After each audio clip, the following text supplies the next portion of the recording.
In the previous page, we were looking at the basic building block of the silicate minerals, which is the silicate tetrahedron.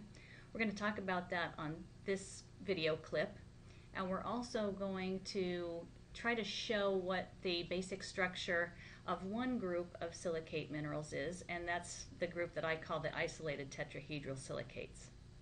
So let's start by reviewing the silicate tetrahedron itself, which is depicted here. A tetrahedron is a shape that's basically a triangular base pyramid. So here's the triangular base, and these are the three sides coming up to the top of the pyramid, the top of the triangular based pyramid or tetrahedron. So this represents the silicate tetrahedral structure because at each corner of the tetrahedron there's an oxygen ion. So we have 1, 2, 3, 4, and inside, it's not shown here, but inside the triangular base pyramid there's a silicon ion. So the group consists of one silicon ion bonded to 4 oxygen ions. So we can abbreviate that with this formula SiO4. It's a formula for the silicate tetrahedron. Now, when we draw these silicate mineral structures in the different groups in these few video clips I have on this page of the module, we're going to use a simpler symbol for the silicate tetrahedron, and it's just going to look like this. We're going to just leave off the oxygen ions. We're not going to show those. We're just going to show that triangular base we just drew, and we're going to show the three sides of the tetrahedron coming up to the top up there. Okay, so it looks like that.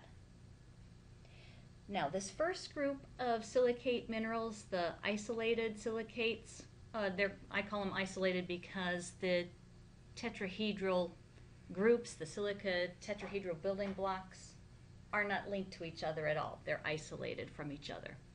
So, what we find around the silica tetrahedron is different ions that will bond to the oxygens at each of these 4 corners or 4 edges of the silicate tetrahedron. And they will bond because each of the oxygens is getting 1 electron from the silicon that's inside the tetrahedral group. But each oxygen at each of the corners wants to get 2 electrons. It gets 1 from the silicon inside, which the silicon ion has 4 electrons to give up. But each of these oxygens needs to bond to something else that will give it the second electron that it wants to make its outermost shell complete. So there will be ions, cations like magnesium, and that's a 2+ cation. Another common one is iron, a cation that wants to give up either 2 or 3 electrons, but in these minerals it's the Fe2+ type of iron ion. And so each of these oxygens, and we can't really show what's going on up here in the 3rd dimension above the plane of the screen, but up above the plane of the screen there's another oxygen, and it's going to bond to something like Fe2+ or Mg2+ cation to get the second electron that it wants to be complete. And then this iron, it wants to give away 2 electrons, gives 1 to this oxygen that's over here. It's going to give the other electron that it has to donate, it's going to give that up to an oxygen that's in a nearby tetrahedral group. And the same way with this magnesium. Got another electron it wants to give up so that it can be more stable. And so we could, maybe it's going to give that electron to this oxygen in this tetrahedral group. Okay, so the picture is that the tetrahedral group, they're not linked together. Instead, there are other cations. We could call them bridging cations that serve as a bridge that links nearby tetrahedral groups together.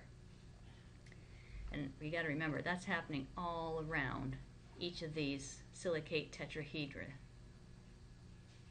So an example mineral that has this kind of structure is a mineral olivine. And it contains iron, magnesium, silicon, and oxygen, just like we've depicted here. So it's a mafic silicate because it contains the magnesium and the iron as well as the silicon and oxygen. And let me just show you a picture of the olivine mineral. I have one over here. And this is a sample from the lab. Notice it's got kind of a olive green color. It's kind of good to remember that olivine is olive green. And that sort of dark green color is because of the mafic content. The mafic minerals, the mafic silicates with the magnesium and iron, they all tend to be dark colored minerals. That's something to keep in mind. Oh, this scale down here, by the way, these are centimeters on the little ruler here.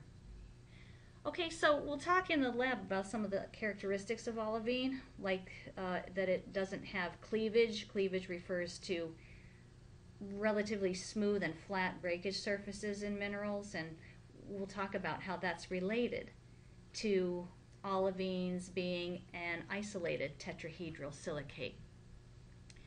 But let's go back now to the module, and you can read about the chain silicates. We're going to talk about those next. And those are ones where the silica tetrahedra start to link together and form chains.